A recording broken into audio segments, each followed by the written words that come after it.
Place your hands underneath your shoulders with your fingers spread wide. You could take your hands a little further forward to the front top edges of your mat if that feels more comfortable. Begin to press into your palms, straightening the arms as you lift your chest. Take a bend to the elbows if this feels better for your body. Allow the hips and the legs to stay heavy on the mat. The sense of pressing the ground away as the chest moves forward and upward. Keep the shoulders soft, drawing them gently away from the ears.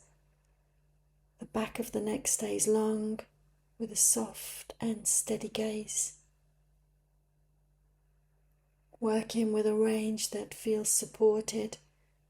Remember that we all have different spines and there's no need to force the depth.